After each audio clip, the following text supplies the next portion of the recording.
nutrition is not about being perfect. I tell people that I'm not perfect, or I don't try to be perfect just because I'm vegan, or I don't think that I'm better than you because I'm vegan.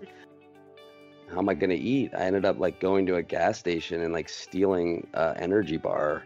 And then when I got my money, I went and bought like a bag of potatoes. The rest of it went to drugs and alcohol. You're going to laugh at what I ate that day, the last 20 miles, because this is what was working for me. I would come into the aid stations. It was 108 degrees. I was just in, a different world, right? But what was working for me was cantaloupe, watermelon, and payday bars.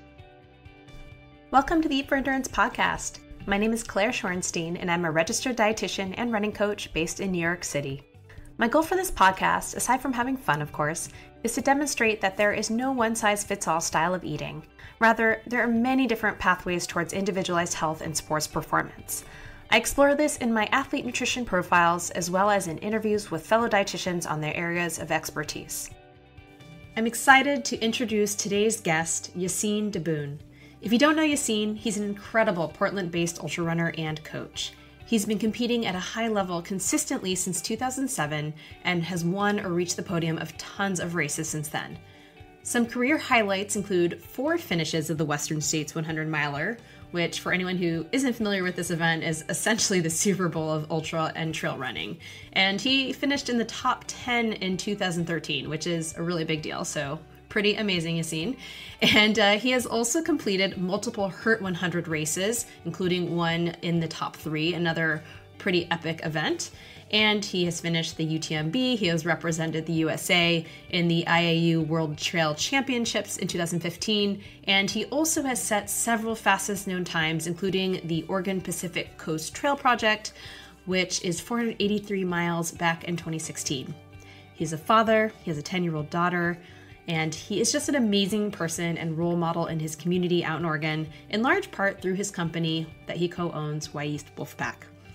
Yassine really has such an inspirational story. We had a super long and very in-depth discussion of his life, including how he was able to overcome years and years of substance abuse and completely overhaul his life to become this amazing athlete and person that he is today. We also touched upon his work to help diversify the sport of running and his own experiences with racism as someone who is half Moroccan. I really hope you enjoy today's talk. I certainly did. So without further ado, please enjoy my interview with Yassine Diboun. Yassine, welcome to the Eat for Endurance podcast. How are you doing today? Thank you for having me. I'm doing great. How are you? I am awesome. Happy Monday. And you're a high-performing ultra runner. You're a father, a husband. You're an amazing leader and role model in your community out in Portland, Oregon. And in large part, that's, through your company, Wy'East Wolfpack. Am I saying that right? Wy'East Wolfpack? Yes, okay. Perfect. Thank you. Awesome. And, I'm really excited to deep dive into your life, your nutrition, and all the amazing things you've been up to over the years. Now, normally I start these nutrition profiles from the beginning, nutrition as a kid, and we kind of go from there. But today I'm going to actually start with something you did over the weekend and jump around from there. Okay. You just completed a running event on Saturday night into Sunday morning called Move Through Darkness. I would love for you to share what this project was all about, what motivated you to put it together, and how it went for you. Totally. Well, thank you for the nice intro, and it's an honor to be on your podcast. Excuse me if my voice is a little hoarse because, like you said, I ran all night from Saturday night till Sunday morning. And we were hooting and hollering and having fun. So my voice is a little hoarse. But anyway, to answer your question, this Move Through Darkness project was kind of thought of on a run because I lead a group called Run TRG, which stands for the Recovery Gym. Mm-hmm. And that's for people that are recovering from substance addiction issues. And so I lead track workouts on Tuesday nights and trail runs on Friday happy hour. Mm-hmm. And it's for anyone in or seeking recovery. And that's been going on for the last couple of years. And, unfortunately, this year has been really tough for all of us, right? 2020 has just been very challenging. And we lost one of our guys to suicide this year Oh, I'm during sorry. the shutdown. Yeah, it was very sad, and it really shook me up. And and I just wanted to really shed light on maybe some of the things that aren't talked about as often, such as, the increase in suicide and substance addiction, and Hmm. things of that nature. And so I thought, what better way to raise money and to raise awareness than to run through one of the darkest, longest nights of the year in Portland, Yeah, Oregon. totally. It's typically Yeah. raining, dark anyway at this latitude at this time of the year. So, for those of you that don't know, I am also in recovery. Been sober since 2004, one day at a time, and so I do a lot of work in order to stay sober, to continue to help people to get through this. So this is one of the ways that I raise money and raise awareness to have these programs for people. So yeah, I decided November was a big campaign to raise money for 2021 programs, and I Hmm. invited people to come on out, join me, um, donate, pledge. I encourage people to pledge $1 per mile, and then Hmm. I just said I was going to start my GPS watch at sunset on Saturday night, and whatever it says on Sunday morning for sunrise, I'll stop it. And I came up with a route, and I went out and did it, and I ended up logging 66 miles Awesome. uh, from sunset to sunrise, and people have been so awesome. I mean, people have actually been giving more, and I greatly surpassed my goals. I was I'm just, my heart is full just from it also just really is apparent that how much this disease is a common thread in people's lives. Either they've struggled with themselves, or they know somebody, or have a family member. They've been affected in some regard. So Hmm. it's just such a common thing in people's lives. I bet you I could ask you if you've had any, occurrences with it, and Hmm. you'd probably say yes. So in some regard, Yeah, but absolutely. Yeah.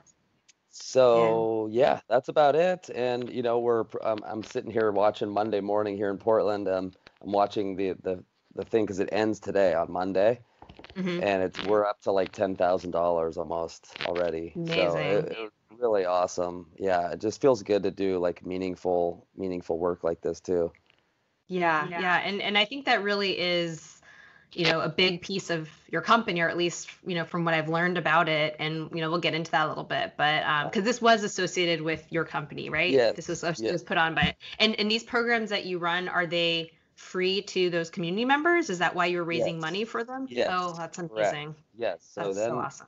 people that are getting out of rehab facilities or whatnot, it's not like they just have to go to like therapy or Sure. outpatient treatment. They also have free access to CrossFit and free access to running programs that I lead, and things of that nature. So I mean, it's been nationally recognized, Yeah. and it just gives people like this whole other realm that like life is not over if you get sober. Yeah.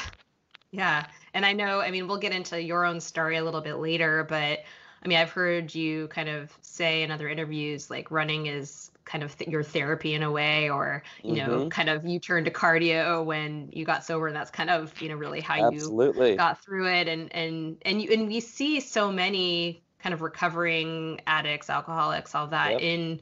in the trail running world, or, Hmm. especially world. Yeah. And I've heard you speak about, I think it's on Mario's podcast, about kind of trading one addiction for another, and like that whole thing. But we definitely see it quite a bit. So it's fantastic work that you're doing. So congrats Thank to you. That's you. really, I really awesome. appreciate that. Yeah. So, and you had a bunch of kind of people running with you. I mean, not tons, but you had some company along the Yeah, way. I love that you finished it with your daughter who's 10. Is that right? correct. Yeah, and your Yes. dog, like that was just so fantastic Oh, watching that little video clip. You looked just so stoked to be, closing in with her. And maybe you can just give us a little rundown about what your nutrition looked like, and does your nutrition differ at all for like running in the like something like this, which is, I mean, a bit unusual, like you're only running in the dark, but right, or at night, I right. mean. But yeah, what does that look like for you when you're kind of doing something like this? And does it differ compared to an event that's during the day? Right. No, that's a good question. Actually, it didn't differ a whole lot. I did try, I mean, yes, your circadian rhythms are a little bit off because, Mm. you're so used to sleeping at those hours, right?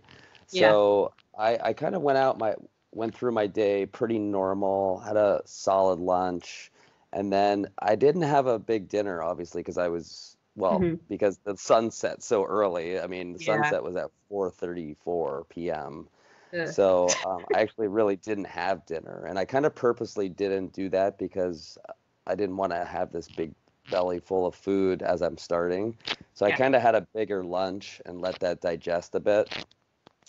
And then as I went, it was pretty similar to what I would do for a normal ultra marathon. And I use some products called Spring Energy Nutrition, which Yep. I think Love spring energy. you said you use that as well. Uh-huh. Yep. Yes, yes. So I was relying a lot on those. I was using some like chewy shot blocks. What else did I use? Some trail butter, which is like a nut butter blend. Hmm. And I just kept it kind of simple. Like, uh, stomach issues can be a big issue, a big problem for endurance athletes, especially when you start taking on longer distance ultras and Hmm. running for, 10 hours, 15 Yep. hours, 20 hours. And I ended up having some stomach issues at about 12 hours into my run, just in the form of some stomach pain. Hmm. And I just would have to start walking, and felt like I was gonna throw up a couple times, but it never happened. And Hmm. so I ended up finishing strong, like you said, with my daughter. And so, I kept it pretty simple. I did the spring energies. I had some bananas. I had some bars, and that's about it. Just kept, Cool. yeah, just kept it simple.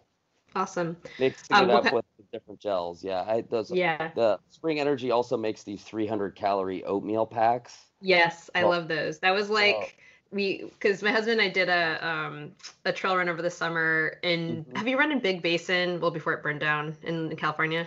Have you done like Unfortunately, the no. skyline to sea? No, I yeah. Do you know know that of trail it, though? but yes, yes, Yeah. I know Ugh. of it, but I've never have. But it looks We beautiful.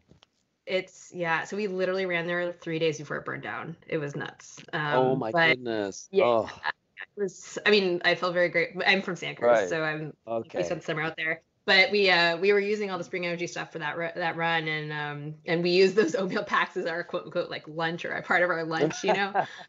Right. But yeah, those things are awesome. I'm a They huge really fan. are. I love it. They're Yeah. tasty. So I ate like Um, five mhm. of those. Yeah. Oh wow. Five of those like through the night, and then like, the canterberries, the strawberry Yes. ones, Yep. the McCrevery ones, Mhm. and those they all pack a punch too. Like a lot of them are like 150, 250, 300 Yeah. calories. So then you combine that with some bars and some bananas and some wraps Yeah. and things like that, and Mhm. you can go a long way. What kind of bars do you usually go for? What was I using? So I don't know if you guys have these on the East Coast, but Bob's Red Mill. Well, I know Have the you? brand, but they sell like oats or Yeah, quinoa or whatever. They sell like the bags of grains and yes. things, Right. So flours. they started making some bars as well. Oh, I really interesting. like them. Yeah, so my company partnered with them. We did like Oh, corporate nice. wellness fitness classes with them. So Oh, they hooked cool. us up with like tons of cases of bars. Will Wow. work for Nice. will work for foods. No. Yeah. But I was Nice. using those. What else did I use? I had like a couple of these macro bars. I don't know if you've Uh-huh. Uh-huh. Yeah, those I've heard of those. Okay. so Nice. maybe All a right. maybe a So aside from bar, some a stomach pro bar, issues, double pro mm-hmm. bar. Yep. Okay. Awesome. And when you finished up, obviously it was early morning, and did you then have breakfast or did you kind of feel too sick to have anything? Yes, I came home and my wife, bless her heart, made me a nice big bowl of oatmeal with like sliced apples and nuts and maple syrup, and Hmm. I was just laying in bed. I was just so tired, but I was like, I know I need something to eat. I need something like some real food. Yeah, Yeah, awesome. So let's chat about your company that you co-own, Wy'East Wolfpack. Yeah, you mentioned kind of fitness classes and doing these kind of recovery programs, some corporate stuff. But hmm yeah, why don't you just share a little bit about what it's all about? for sure. We do coaching. I started off, I was just doing coaching on my own when I moved to Portland, Hmm. and graduated with a bachelor's degree in like physical activity exercise. In 2010, a friend moved from the Bay Area up to Portland. He pitched this idea to me that like, hey, this trail and ultra running scene is booming. We live in a great city for it. We should start this business that incorporates cross training classes, coaching, etc. And that's where the kind of seed was planted, and we kind of evolved from there. We started doing Hmm. these fitness classes, and one of our clients was like, "Hey, do you guys ever come into offices and offer classes?" And then a light bulb went off, and then it opened up this whole other revenue stream for us doing corporate on-site classes for companies around Portland. Now we Hmm. also do, like you said, work with the recovery community, helping people change their lives, getting over substance addiction. We also have youth programs, really trying to start kids, getting them moving early, getting them away from the screens, getting them Love out it. into the getting them out into the trails, out into the forest, which I feel very grateful Portland has such easy access to thousands of acres of trails right outside the city. So that's been a huge part of it, and we still continue to coach in the training from 5Ks to 200-mile races. Yeah, yeah, that's awesome. And I love that you're, working with young athletes and really getting everyone started early. And are you still working? I saw somewhere that you were about to, or you were working at your daughter's school. Is that through your Yes, company as I well? yes, no, so I was just on the side working at her school as like a movement Mm, specialist and mhm. leading their kind of cross country. Obviously, Nice. everybody's doing the Zoom life now, the online Yes. schooling. So I've still contributed by leading some video challenges that gets people moving, but hopefully we'll get back to face-to-face stuff pretty soon. Yeah, absolutely. And, part kind of linked to your company as well, although this is slightly separate, but, over the summer, just in researching for today, you definitely received a lot of media attention for, kind of at the height of all of the Black Lives Matter and all that stuff going on. But kind of Yes. speaking out about your own experiences with racism, as, you are half Moroccan. And you Yes. wrote about, I think it was in the Trail Runner magazine, about the lack of diversity in trail running. And it seems like, and again, this might be something that you're planning or haven't done yet, but part of what you really wanted to try to do is getting kids involved from a young age, but especially from non-white communities, or Yes. people who may not otherwise have the opportunities to run and be introduced to the sport. So I was just wondering if there's anything you would like to share about these types of projects that you're working on or hope to start once the world opens up again, or any Totally. or even any follow-up thoughts on hmm since it's been a little while after all of those podcasts and articles came out earlier this year on the topic of diversifying hmm running. Yes. No, it's a pertinent time, and I like to think that this challenging time that we're going through is an opportunity to grow as a country. And I just know from my own personal story, it's a great kind of metaphor or analogy for what we're going through as a country. I had to go through a lot of pain and discomfort to grow to who I am today. And so I think the silver lining and everything that we're going through hopefully has this light at the end of the tunnel that we can work towards. But yeah, I am actually still continuing to do um, kids trail running camps. We did one in the Hmm. summer and had like 50 kids that signed up. And we also had, and it was during that time that, like you had mentioned, a lot of that social justice work was being really heightened. And we had a Hmm. lot of people that donated slots for kids that might not be able to afford it, or we had like slots set aside for BIPOC community, And I continue to do that for our after school youth programs as well that are still going on. Actually, tonight is our last night for our 10-week block. And then we're taking a little break through the winter and then fired it back up in the spring. But yeah, we're still doing it. We're doing, even despite the restrictions, our governor has made exemptions to youth programs. That's great. So we have masks. We have neck gaiters and things like that, but we are still getting the kids outside, even if it's raining, which most of the time it is. Yeah. It's, totally. And it's great. We've had a lot of people that have donated slots, like I said, for our after school programs. And honestly, that's how it was for me growing up in Pennsylvania. I grew up in a predominantly white town where I experienced a lot, and we didn't have a lot of money. And there was a man named Bob Miller who put forth money and resources so my brother and I could play sports in the winter, like ice hockey, and we could, play soccer and then play in these leagues where we might not have the money to. So I'm just kind of paying it forward, Yeah, absolutely. No, that's really awesome. And one more question about your company, and then we will get to nutrition since, this is the nutrition podcast. But Feed the Good Wolf. Yes. That's kind of is that like, would you call it your motto or what? That's all. I mean, I watched a little video on it. Yeah. It's such a cool phrase or motto, whatever you want to call it. But tell us what that means, kind of how it supports what your company does. So it's not mine originally. It's derived from a Cherokee legend, where the story talks about how an elder is talking to a youngster and saying that in every person there are two wolves that are in constant opposition every day. One is the good wolf, which represents love and kindness and positivity. The other is the opposite, which involves resentment, anger, jealousy, things of that nature. And the little one says, well, which one wins? And the elder simply says, the one that you feed. And so with endurance sports, so much of it is mental. It's you and your thoughts, your self-talk, your outlook, your perseverance. And if you're saying, oh, my feet hurt or my stomach hurts, and you start going down that rabbit hole, you're feeding the bad wolf. And the more you feed that wolf, the stronger it gets.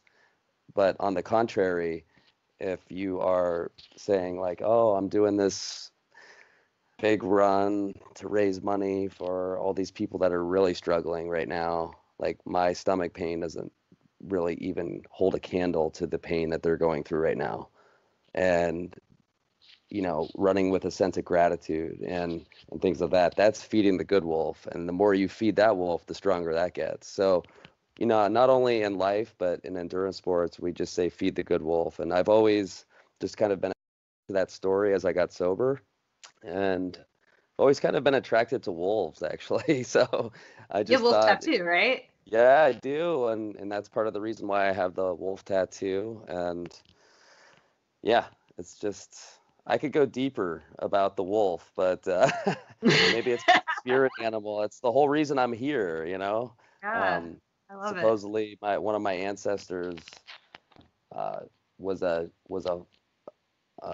sheep herder in Morocco, and the wolf kept eating one of his sheep, and then he didn't go home because he didn't want to get beaten by his father, so he ran away. And long story short, he ended up being homeless and running around with these guys who were acrobats, who got picked up by the Barnum and Bailey Ringling Brothers Circus and traveled the world and ended up in the United States and settled here. And that's how my dad came to the U.S. So Wait, it was all. what? Yes, I know, it's hard to follow. It was all because of the wolf. Wait, this was your grandfather? No, wait, who is this? My father's uncle. Oh. Back in the early 1900s, my father's uncle was like a herder in the mountains of Morocco. Interesting. And he ran away and ended up getting picked up, and he was in the Ringling Brothers Circus for many years, and then he settled in the U.S. and that he was kind of my dad's in to the country. Got it. So your Yeah. dad was born in Morocco, and then he came out here to be with his uncle, essentially. Correct. Got it. Correct. Okay. Mm. How But it interesting. was all How old was your because of the dad wolf. when? Oh, because the wolf, right? There's Yes. it comes full circle. Yeah. How old was your dad when he came out here? He was 25. Okay, got it. So, uh-huh. Yeah. And I know, I mean, we'll kind of get into this a little bit later, but I know like your parents got divorced when you were very young, and I think there was some substance, or you mentioned there was some substance abuse with your dad as well. Is that right? Mm-hmm. Yeah. Yeah, and you guys weren't really in touch that much for a long time, but I saw on your Correct. Instagram, and I don't know if this is the same dad or a different dad, Yes. but is it the same dad? You got back in Mm-hmm. touch? Yep. Okay, Yep. so you guys are in We've touch now. You do like weekly hikes and stuff. Yeah, so that's been really an important part of my recovery too, and I think it was also a part of my active drinking and drugging life too, is that Mm, it's common that you hear, you have these resentments or these these demons, right? And that's kind of why you use. So part of recovering is actually kind of, facing these and mending these relationships or mending these, not living with this resentment inside of you. So, yeah. I've been sober for a long time now, and I've actually been able to make amends to my father and to many other people, and Hmm. to really kind of make this living amends where I decide I want to live a more spiritual life, and rather than living with this hate inside of me or this anger or fear or whatever it may be. So I've been able to develop the relationship with my father, and he lives in Portland, and we start going. He's had some health problems, so over the Mm, last few years, so we've been having our routine of going hiking to a different trail every Friday morning. It's been great. He loves it. that's awesome. Wow, Yeah. that's really great. So That's really great. So let's take a little break from this to get to nutrition for a sec. And one thing I didn't actually know about you until I began my research is that you're vegan, or at least I think you're still vegan. You turned yep, vegan in yep, 2008. Um, correct. okay, I was like, I read that you were turned vegan in 2008. I wonder if he's still vegan. But yeah, what inspired you to become vegan? So actually my wife this was way back when like podcasts first came out. They first Uh-huh. started. It was like, people used to always do blogs, right? Yeah, yeah, yeah, yeah, totally. And my wife is a researcher. She's a big reader. She's the one who always kind of like turns me on to things like, oh, you should read about this or read about that or listen to this or listen to that. Hmm. So she was like, I'm like, what are you reading or what are you listening to? And she's like, oh, I'm hearing about this person that lives this vegan lifestyle, and she's like, you should really check this out. I said, oh, that sounds really cool, but like I'm an athlete, like I can't be vegan. Hmm. And that was just like one of the common, it still is a common misconception. Mm-hmm. And then I don't know, fast forward like a month or two, and she's like, "Oh my gosh, now I'm reading about these athletes who are like super athletes that are vegan." Mm-hmm. Yeah, so one of them was like Scott Jurek, and there was like a Ironman triathlete, and a couple others, and that kind of caught my eye too. And I was like, "Really?" And so I started reading about that, and I was just like, "Wow!" And some of my own personal myths were kind of busted, Mm-hmm. and I started looking more into it. We started watching some documentaries, and I said, you know what? I also should say that during that time, I felt like I was having a lot of I was getting more and more into longer distance running, and I felt like, I was eating, I would eat like a burger, or I would eat, a big meal, and I would have to wait like 3 hours to go running. Mm-hmm. And I also have a sensitivity to dairy. So I basically Okay. went from eating everything to vegan. Mm. I guess you could say I'm an all or nothing kind of person. Yeah. But but yeah, I tried it. I said, why don't we just try it for like a month? And we tried it together, and I just started feeling really good, and I Mm-hmm. started not having GI distress. Mm. I was having when I was eating dairy and meat. And so and then also it was just kind of more in line with the way I wanted to start living as a sober person, like just being more thoughtful and mindful about what I can do to cause the least amount of harm, I guess. Mm-hmm. And so it was just a combination of many different things for me, and that continues to work well in my life, and I feel good. Awesome. Awesome.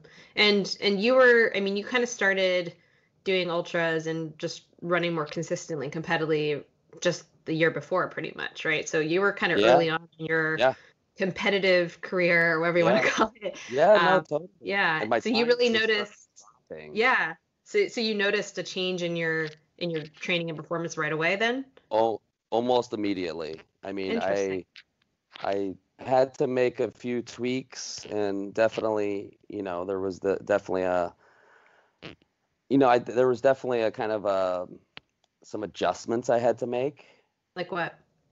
Just, like eating more often, and like when you eat meat and dairy, you can just eat a meal and you could be good to go for hours, yeah, Sure, for sure. a long time.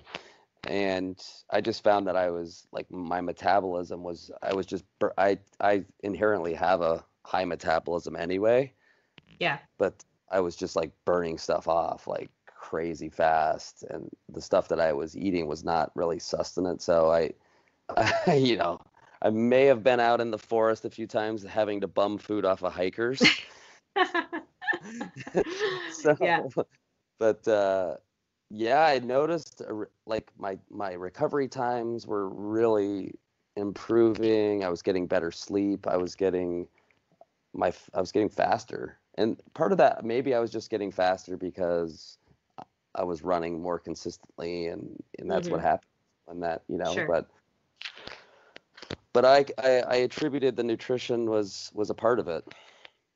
Did you reach out to like Scott Jurek or Mike Wardian or any of those other other well-known Brendan Brazier, any of those well-known kind of vegan Yep, athletes you did for kind of I tips and did. things? What kind of Totally. advice did they give you? They were awesome. They Scott and I have become friends over the years. Um, he would always, he would just make it seem like, it's easy to do. You just kind of have to know what you're doing. It's funny, Wardian and I did the Philly Marathon together, like right after I went vegan. And I actually didn't Oh, know that really?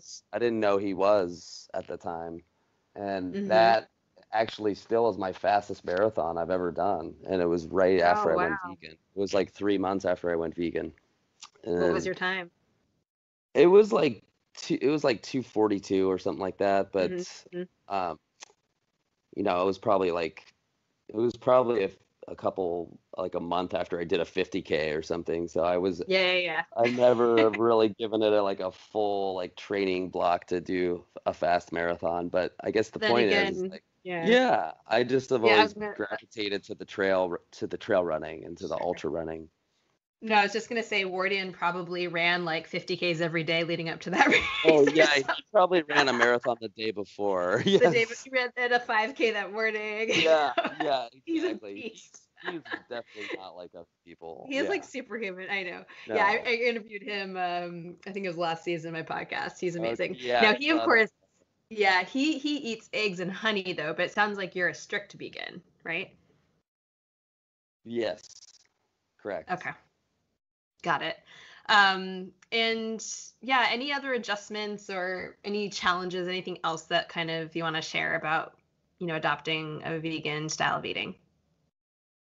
I just think socially it's been tough in some circumstances. Traveling has been definitely the most difficult. Like, Yeah, what do you you do for know, travel typically?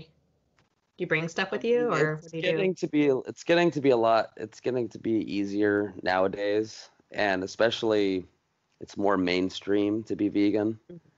But 10 years ago, I don't think it was as much.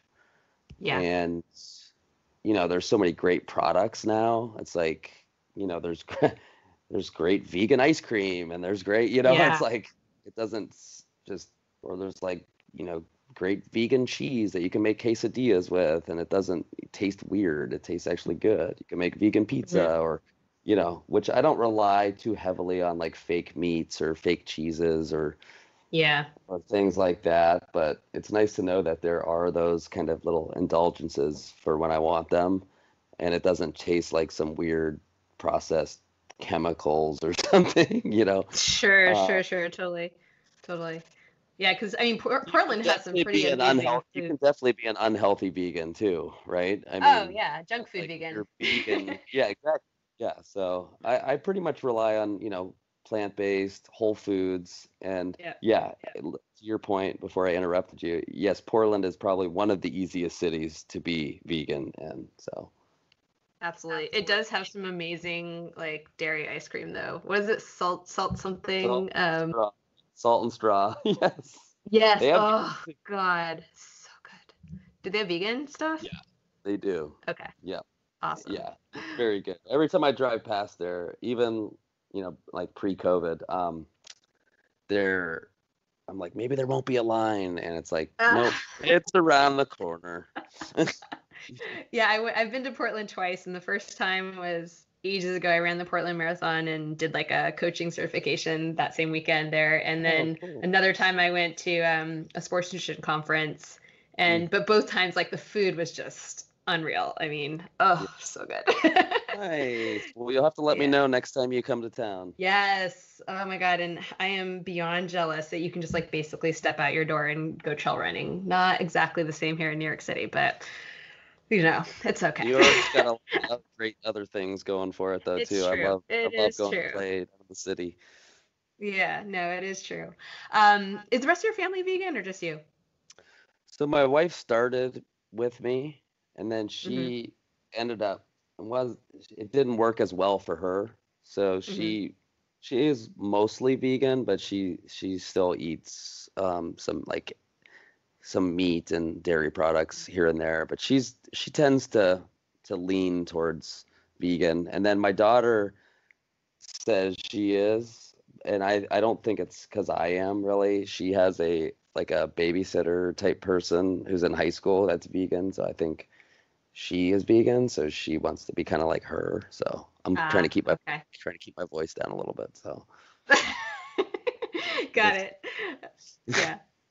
Yeah, no, I get it. Do you do the cooking mostly or your wife or you guys both cook? yeah, we both cook. Mm-hmm. I tend to cook mostly for myself and my daughter, and let my wife do her own thing most of the time. Got it. But Got sometimes it. I make something, it smells good, and she can't resist, so she has it. No. Or And it's my wife makes mhm. some awesome soups as well, and she usually makes them vegan. So yeah, Yeah, and now's the time of year for some from I good know. hot soups, right? Totally. And one thing that's really interesting, well, 2 points. Number one, and kind of you talking about your wife remind me of this is, many people want to be maybe they like the idea of being vegan, but it doesn't necessarily work for them to go full out. And you don't need to like label yourself as Right, something. You can adopt, right. whatever percentage of your life, of or whatever meals and snacks work for you in the style of eating, like that works too, so we Yeah, don't need, like for you, it is all or nothing. And that seems to be more your personality type, but you don't yeah. have to be if that's not what you want to be, so That's what that's I just like a always quick tell note, people right? too. Yeah, exactly. We don't need to label ourselves as something. But the other point that I find interesting is, I mean, the whole point of this podcast is really just to show just how many different ways people eat. And my, well, not my last guest, but the guest before that, Mike McKnight, is the opposite. He Yeah. eats like low. Do you know Mike? I don't know if you know him personally, No, but I know of him, I believe. Yeah. yeah, yeah. He does I mean, like he's the an low incredible runner. carb. 200 plus. Yeah, so he's low carb, high fat, and like slash carnivore slash, I don't know, he listed like 1,000 diets. But, and I've had him on twice actually to talk about some stuff, and he's a fascinating guy and just a beast of an athlete. But all the things that you listed, like I had more energy, I was faster, I recovered faster, he lists with on his diet, which is literally the opposite of yours. So it just goes to show that it really just comes down to what works for you, right? But it's just an Totally. interesting. It was just an interesting thing because everyone I talk to with their different eating styles, I mean, not everyone says this, but oftentimes I hear this, and then I felt so much better. And it almost, not that it doesn't matter what you're eating, but it just goes to show it just looks so different on every single person. So I don't know. Totally. I just wanted to kind of extend to my Sometimes. listeners. Yeah, I Yeah. think about that sometimes. Like, what if I just like, yeah, maybe I feel good now, but what if I tried, paleo, or what if I tried, you know, the diet you just mentioned? Maybe would I feel better? I don't know. I think there's a lot of different factors. I'll give you an example though too. Mike Wardian was part of this as well, but Hmm. we were part of this study at the University of Connecticut. I believe it was in 2012, and it was Hmm. called the FASTER study, which you could look I've it heard of up. that. Hmm. Yeah, and they basically had two groups. They had a high carb, highly trained endurance athletes, high carb, and then they had a low carb group. And they Hmm. gave us the whole protocol. Everybody was the same, and then they did all the study through to find the results. And basically, what I took out of that is that the human body is such a highly adaptable system that it could perform on a high level on many different types of diets, right? You just adapt. Yeah. You Yeah. adapt. I'm not trying to say like one's better than the other. I think you just have to find what's best for you and what aligns with you. And 100%. you know what I mean? What aligns with you and the way you want to live or what you want to put in your body, and just go do that. How does it make you feel? Not just Yeah. physically, but in other areas too. So if you want to look at Yeah. environmental factors or whatever it is, there's people that try to eat locally or support local farmers or not buy things that are shipped from far away or whatever it is. I don't get into it that deeply myself. I do try Hmm. to, we get like some CSAs and stuff like that, and go to Yeah. the farmers market and stuff like that. But I'm not, and even with the veganism, I'm not too anal about it. I'm not like reading to see if there are traces of like honey Sure. or you know what I mean? I'm sure I eat traces of eggs and butter and and dairy, here and there, but going to I'm not gonna go have a double scoop ice cream cone because I'll have a major stomach ache, or I'm not gonna go order Sure. like a porterhouse steak or things like that.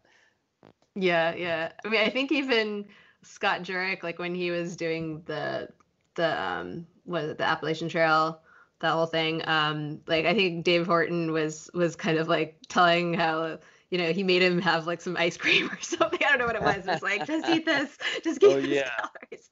Yeah, Am I making that up? I feel David like, Horton's yeah, no, David Horton's always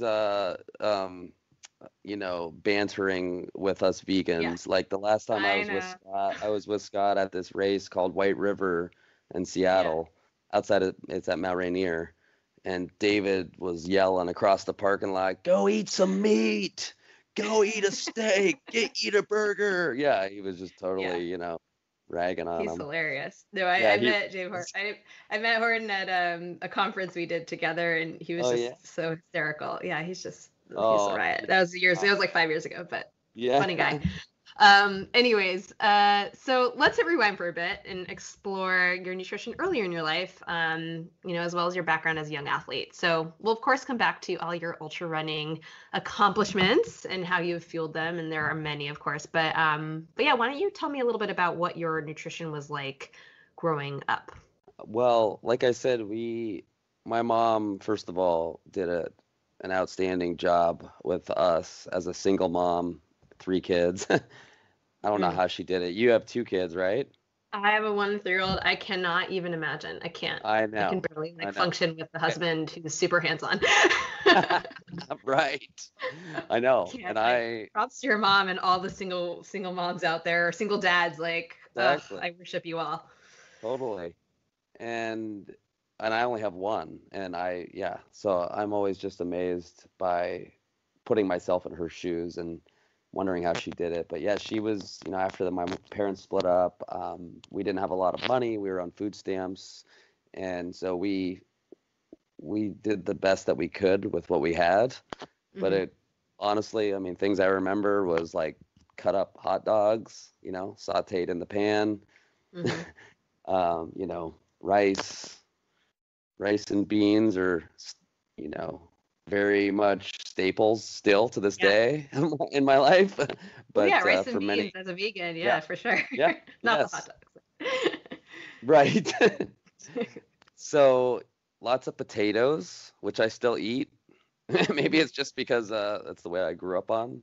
Yeah. But No, potatoes are great. potatoes are great. But yeah, my mom always tried to, make us, healthy.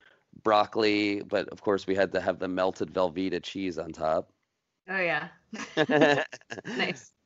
But and then as I went through life, I think, just looking in hindsight, the whole food industry, I mean, this was before, way before like social media and things like Yeah. that. So, advertising and marketing had such a strong hold on the food industry that, we were just ingrained that you have to drink milk to have Oh strong yeah. bones. Mm-hmm. And you have to, do this, because that's what they're telling us. That's what we have to do to be healthy. And so Yeah.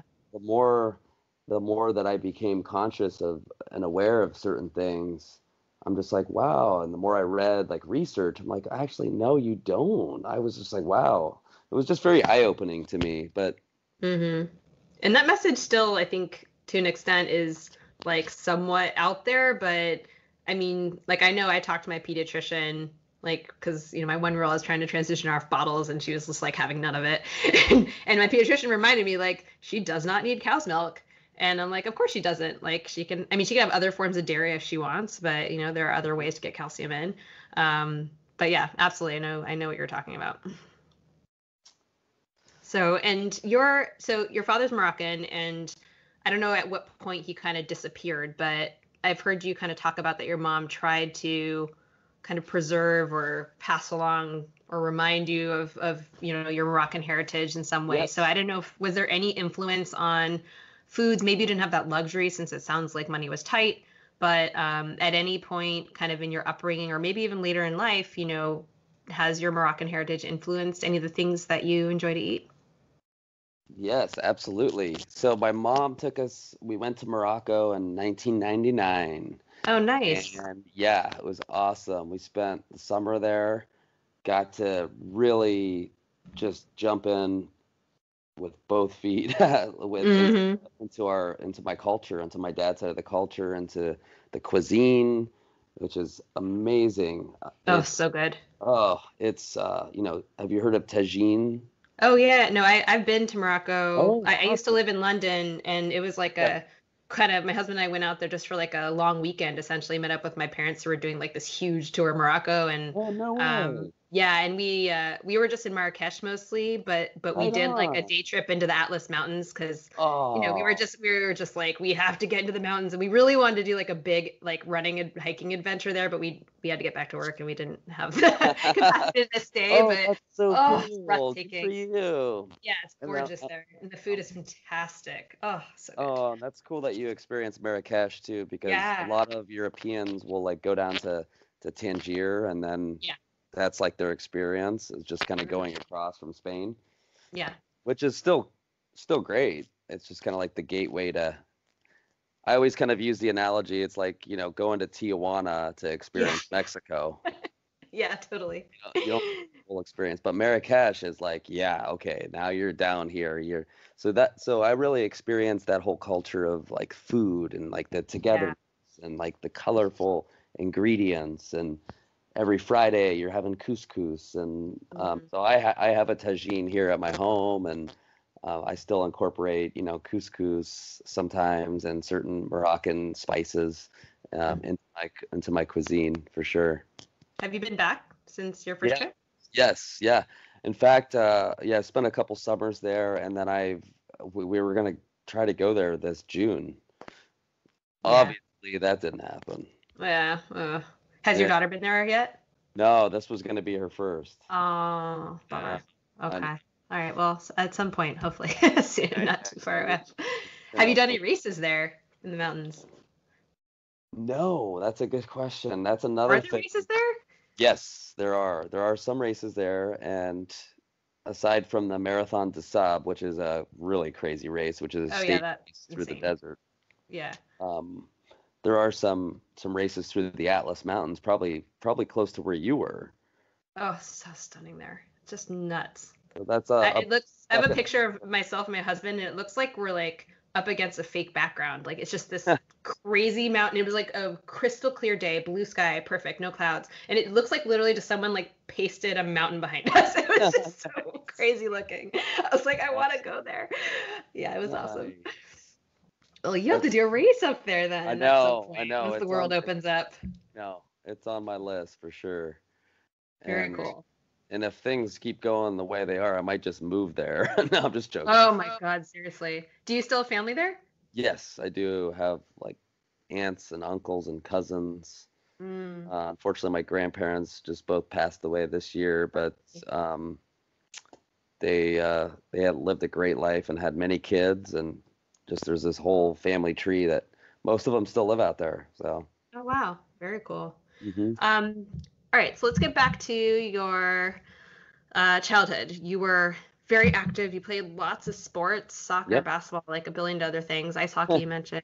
Yeah, talk to us a little bit about the sports you played, and again, like maybe nutrition was just kind of like what you could get your hands on. I don't know, but yeah, did you give nutrition much thought since you No, were so incredibly active? It was just like eat when you're hungry and it whatever was was given like, to you.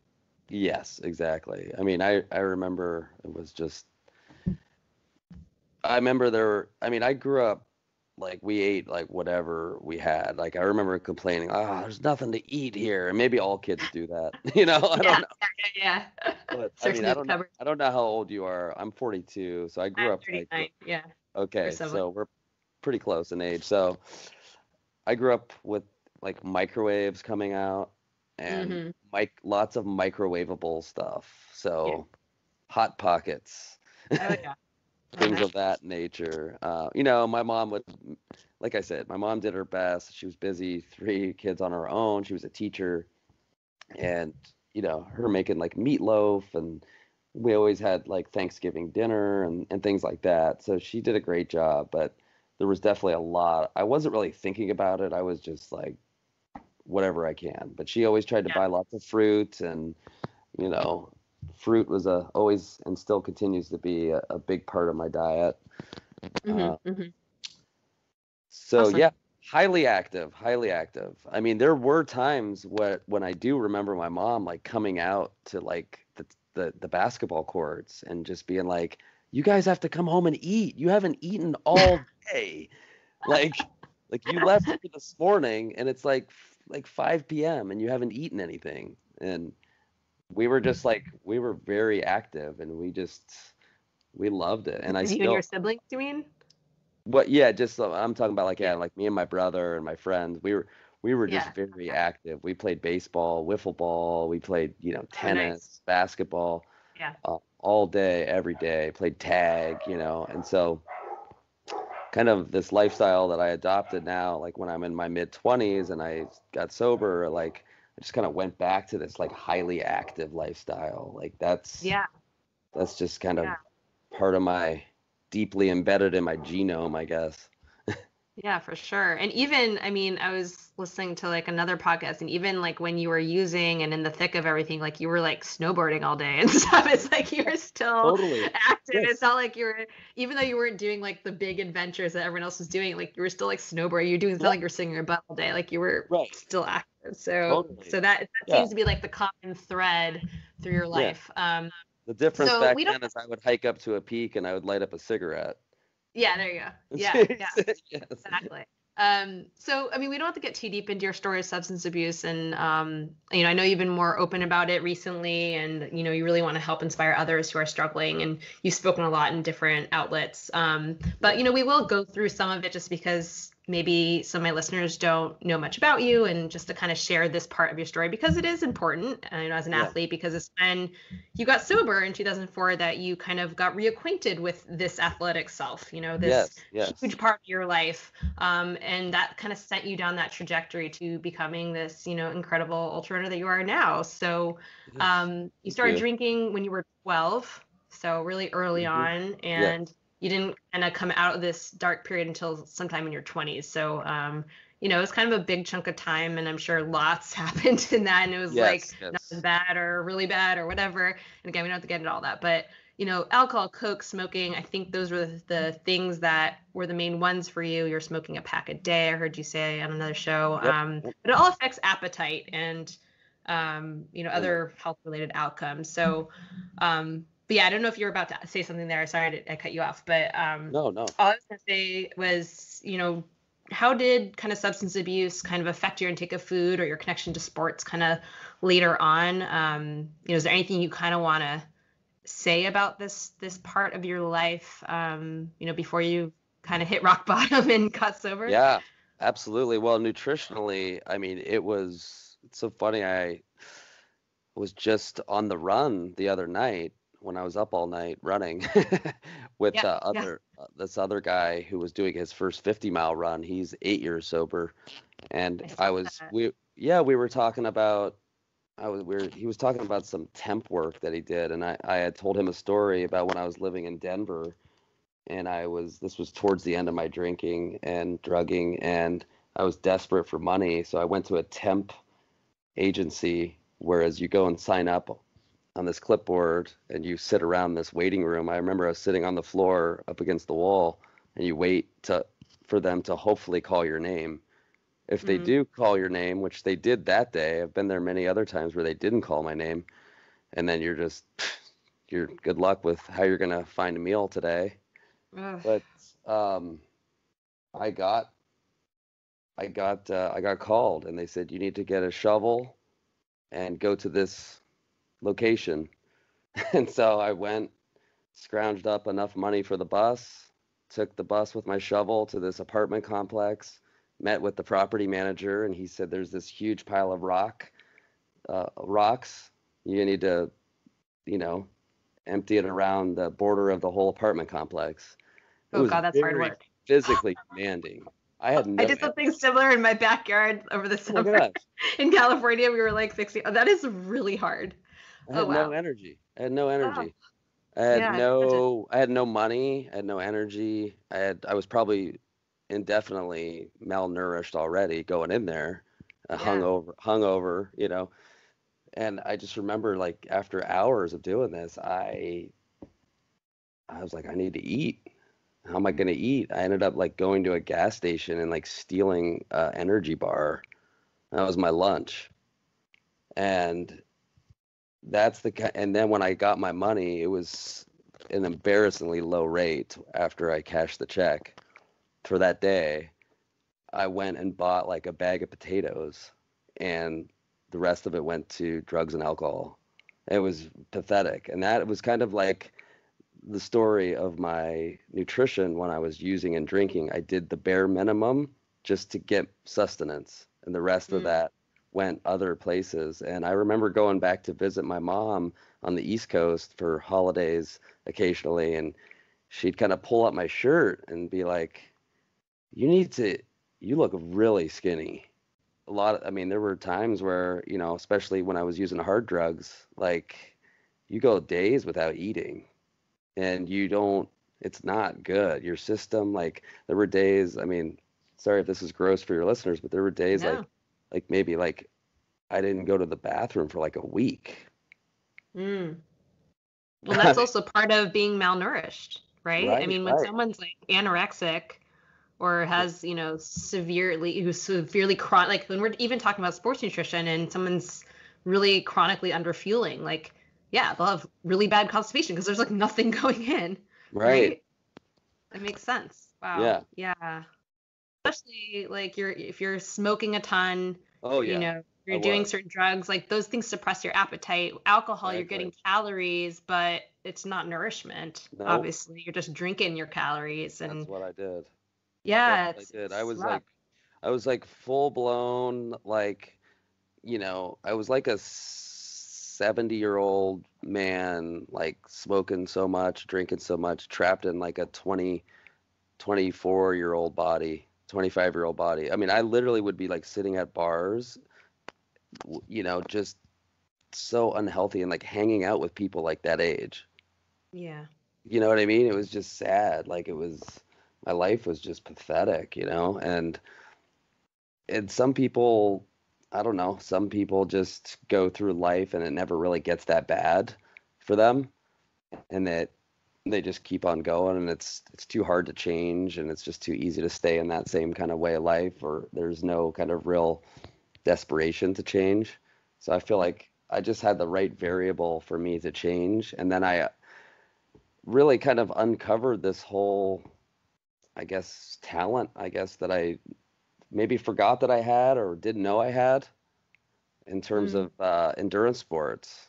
And so, like I said before in other interviews, like maybe it's not athletic, but maybe if you are really stuck in some rut out there, and then you decide like, wow, maybe I'm really into music, or maybe I'm really into nutrition, or whatever it may be, you just have no mm, idea that there's this whole other area out there that you could be totally passionate about or good at, but you're just kind of like stunted by this obstacle in your life that is just like stealing your time and energy. yeah, absolutely.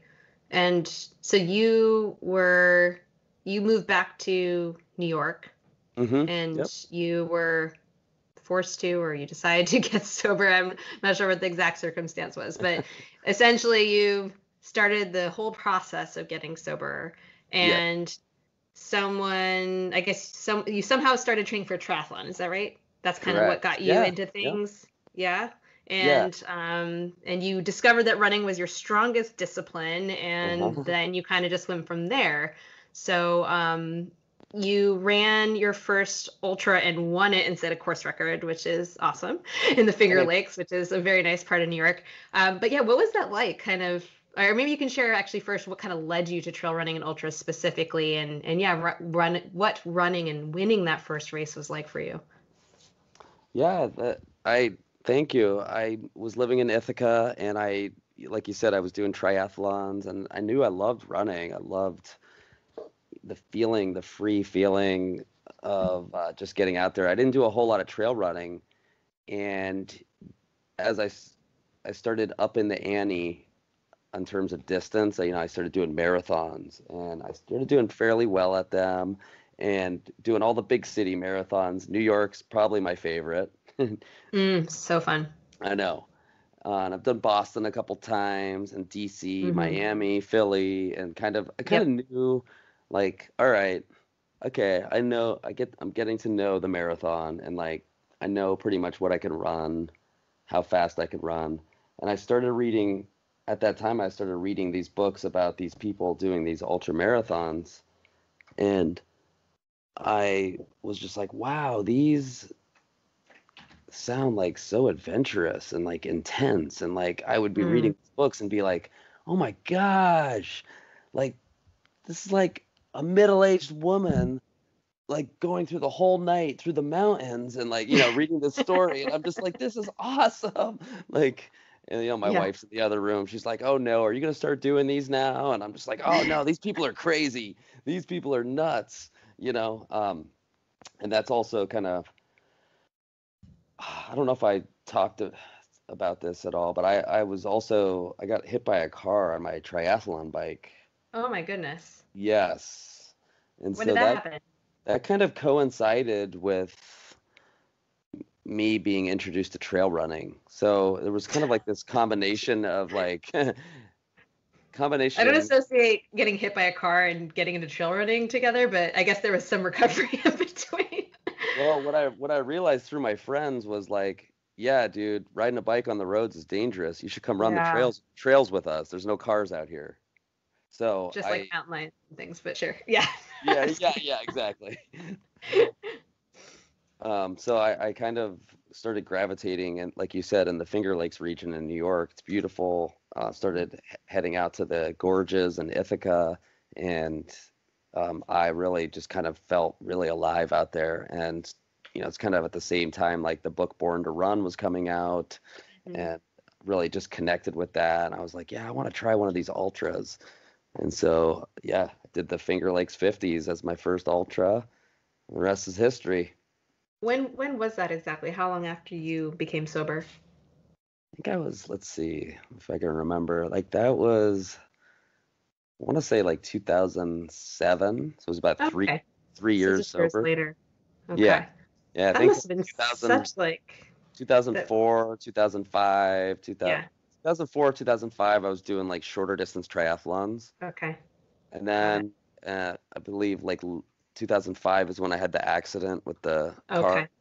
And then 2006, I started just doing more like half marathon road races and then marathons. Mm-hmm. Mm-hmm. 2006, 2007. And then 2007, I was like, I want to try these ultras. And then I kind of jumped up pretty quickly, 50Ks.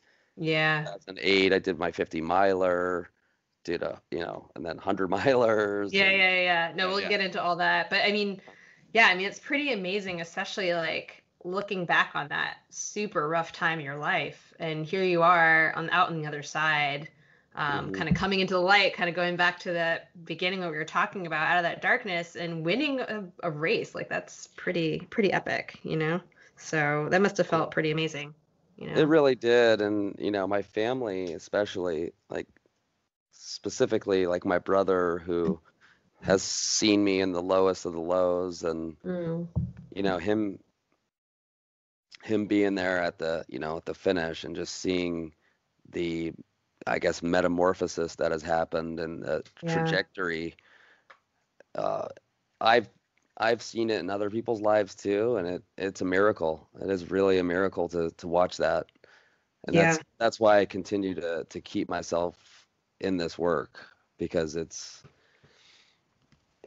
magical to see people turn their lives around and to uncover these types of things, and to find something that they're truly passionate about and just go for it. Yeah, absolutely. Now, as you became sober before you turned vegan, I imagine you weren't still just eating potatoes or energy bars. Hopefully, now that money wasn't being siphoned off to drugs and alcohol, you were buying food or you had some more money to spend on food. Yeah, what was kind of the change there especially as you started training? You know, I imagine your body just needed time just physically to kind of get out of that whole period. Yeah, absolutely. I'm not sure if there's like lasting effects from all that, but I'm sure regardless, it took some time to get out of that. But Yes. once you start Yeah. kind of fueling regularly, maybe you can just kind of walk me through that quickly. Sure. When I first got sober, 2004, I still had terrible nutrition because I didn't have a lot of money. Yeah. I was rebuilding my life. So I literally would go to the store and buy like Chef Boyardee's cans and like simple stuff, like pasta, red sauce, done, you know, stuff like that. And like junk food, like cheap stuff. And it wasn't until I met my wife that I started really learning about this whole notion of like, organic and like, whole foods diet and cooking recipes. And like, so when I met her in 2005 and we ended up moving in together, and that's when I really started. And that's also coincided with me taking my training to the next level too. Yeah. Um, then I really started noticing, oh, okay, I'm eating high quality, you know, nutritious food, and my training I'm doing consistently. I'm starting to see major improvements and gains. There's something to this, right? And so I Mm-hmm. started reading more about this and like diving into, like I said, the blogs and the podcasts, and and more importantly, just trying things out to see what worked best. And Taking also what, supplements and, certain yeah. things. Like I remember like I was buying like this was before I was vegan. I was buying this like local like bee pollen from the farmer's market, things like that. And Yeah. like, it's just like, who are you and what have you done with Yassine, I Went mean, from like Chef Boyardee's to like yeah, sprinkling like bee pollen on my yogurt, sure. Yeah, Yeah. yeah. I mean, I was gonna say too I mean, you went so long without really like tasting or enjoying food, right? It was just Right, like this functionality that wasn't even doing that. Like it wasn't even meeting your nutrition needs. So to go right, from right. that to also starting to actually taste food, and yes, food is fueling you and it's functional and helping you, be strong and trained. But I imagine there's an element of, oh wow, food tastes good. We are Yes, cooking it. Where I'm now with absolutely. my wife or girlfriend or partner, whatever, Yeah, like this is the whole experience. I imagine that was quite a shift for you. it really was. It's a really a good point. It's funny. It's nice to be on your podcast because really don't. I haven't really thought about all of these kind of things, and Really? like looking back, just not so deeply, just because Wow. like looking back about just the actual like nutritional component. Like, Mm. of course, my life has changed because I've been vegan since '08, and I've had this great running career, and but like going back to the early days, I haven't really like thought deeply about all of those things you just mentioned until like really until now. Like That's so just think, funny. yeah, just it really was a very, nutrition is just such I'm preaching to the choir here, but it's just such an important component to so much of what we do. Yeah, it's more than just functional. It's such an Right, integral part of our right. life as social and just Your as humans, but energy it's levels, religious, yeah, it's cultural, it's everything. right. It's Social. social. Yeah, Yeah, I mean, especially we're about to hit Thanksgiving right now, and I know it's not the same this year. I know I'm not able to be with right. my family, unfortunately, but Yeah, especially just coming up on all the holidays, like food plays such a key role in everything, and yeah, that's what I'm always talking about people. And that's often, I mean, that kind of was like the impetus to starting this podcast. I was thinking, how cool would it be to talk to people, but really hear their story through nutrition? Like, yes. and yes, we That's don't a just great sometimes, idea. sometimes we really just talk about nutrition, but I'd say recently, and this is why my interviews have been running so long lately, is like we're talking so much about other stuff, but it's all connected and It everything is is. it's always it really, I mean, because nutrition is sustenance, but food is more than that, and it's so connected. So I find it's such an, especially as a dietitian, but it's such an interesting way to learn about somebody. So I don't know. Yes, Anyways, it is. No, it's a brilliant idea for a thank you, podcast thank you, because, thank you. yeah, like you said, it's something we all have a relationship with. Yeah, exactly. And one last question about kind of your this period in your life and being sober and all that before we move on. And this occurred to me after my interview with Mike McKnight. And Mhm. he had, I don't know if you had heard about his 0 calorie 100 miler that he did. Did you hear about that at all? Yes, yes, Yeah. that's where I heard of him. So, and that's why I had him back on the show to talk about that and the FKT he did on the Colorado Trail. But he received quite a lot of also media attention after that, both negative and positive. But Right, his right. critics, he got a lot of criticism for basically people being like, that's dangerous and you're setting a bad example, and you could and also like triggering people who might have eating disorders or disordered eating behavior, and you're just like all along that line. And when I asked him about that, one thing he said on my show, and I was just curious to get your take on it as someone who is sober, but he was like, the one thing I can think about when we're talking about what I did and eating disorders is, what about all of the recovering addicts and alcoholics and all of that in the sport of ultra running? And yet at almost every race, finish festival, there's always like beer and all of that Right, everywhere.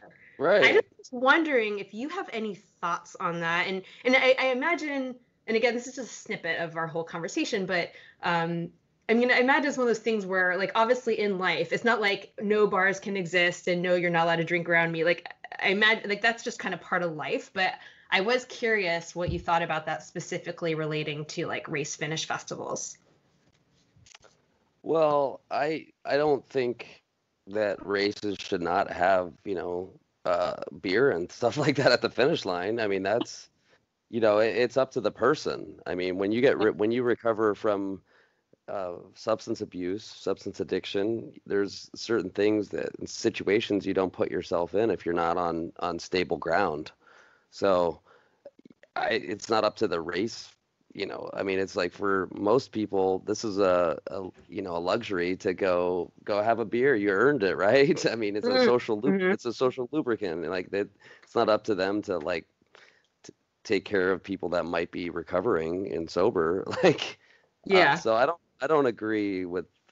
I mean, the races should continue to have a party afterwards. That's a big part of the community. And for me, I luckily my experience has been pretty early on that I was. comfortable being in those situations. Mm. Now, if somebody's binge drinking and getting messed up, I'm not going to hang out with those Yeah. people. Yeah. But if somebody's enjoying a beer, like that doesn't bother me. It doesn't trigger me in it, even if they have a few beers or whatever. But if Okay. somebody's getting like toasted and like slurring and yelling and stuff, okay, I'm not hanging out here. And so there's certain things they teach you when you recover too, to, you know, have a way out, have a ride out of there, Yeah. to have a change your people, places, and things, don't hang out in Mm-hmm. the bars if you don't have a reason to be in there, stuff like that. And another thing I found is if you want to cause any sort of argument or anything, just write anything on the internet. Yeah, In terms of McKnight's thing, it's yeah, like yeah. I wrote stuff about the experiences I had growing up with racism, and people read the comment sections of like some of these Trail Runner magazine articles and stuff. It's disgusting. It's like Really? you're not Oh, I didn't. validating my experience, Yeah. or it's like, come on. It's like, Yeah, yeah, yeah, yeah. No, absolutely. And I mean, and that was kind of what, like, I told him, I mean, part of why I had on the show, and we won't go too far down this, but just as briefly to say, like you don't have to agree with someone to really admire and respect what they did. Like he did something pretty awesome, and I don't agree from nutritionally. I think I would never recommend anyone do I would that, not recommend obviously. I would not Obviously. recommend it either, but again, going back to this notion that the human body is amazingly adaptable system. So Which if is you exactly what we said in the show. And like that was all, like, literally I had the hugest disclaimer of all time on that on yeah, that show. But it was like, exactly. like, what, I might be attacked by other dietitians for having this guy on my show and bringing more attention to this whole, like, Yeah, everything. But like we can still totally admire what he did something kick ass. Like it's amazing. It is amazing. And so like totally. just to say with the eating disorder piece, like at the end of the day, you can only take responsibility for yourself. And Sure, sure. yes, as a public figure, you are role modeling, but at the same time, like you can't be expected to be accountable for everyone's actions. So Totally. anyways, that was a total segue, but No, no. I was reminded of that when we were talking about this stuff. So, all right, let's get to all your awesome stuff that you've done. Because that's like the main point of all this, but well, not the main point, but one of them.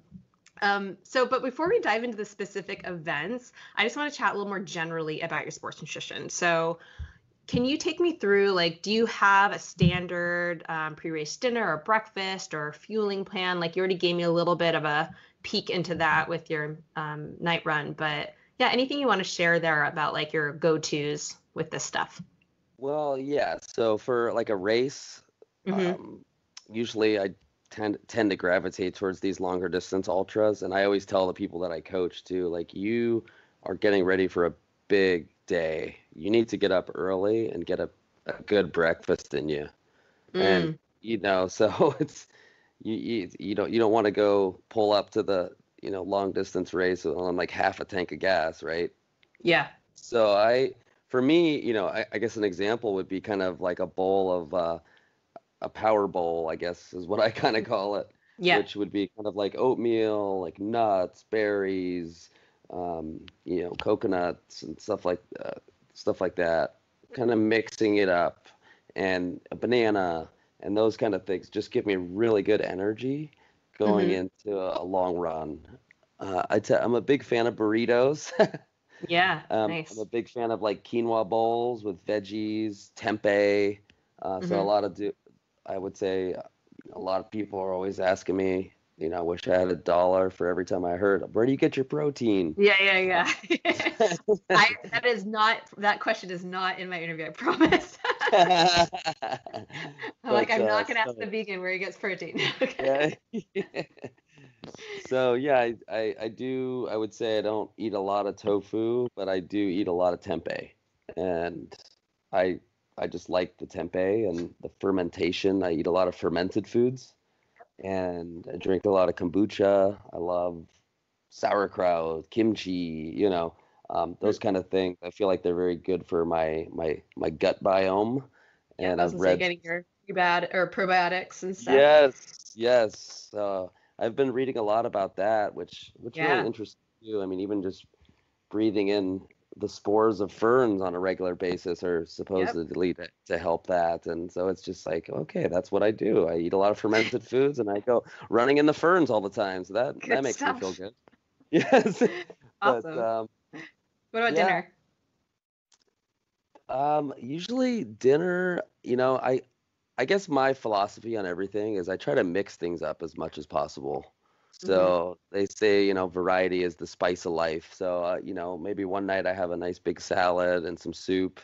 Um, Sometimes, like I said, I'll indulge in like the pizza, or not the pizza, the quesadillas are like my easy kind of like brainless, Mm-hmm. vegan quesadillas. My daughter kind of makes fun of me. She's like, "You eat the same stuff all the time," which is like sautéed, potatoes, and I'm not just talking like I have many different types of potatoes that I love, like sweet potatoes, Mm-hmm. yams, Japanese potatoes, blue Oh, the potatoes, purple like ones.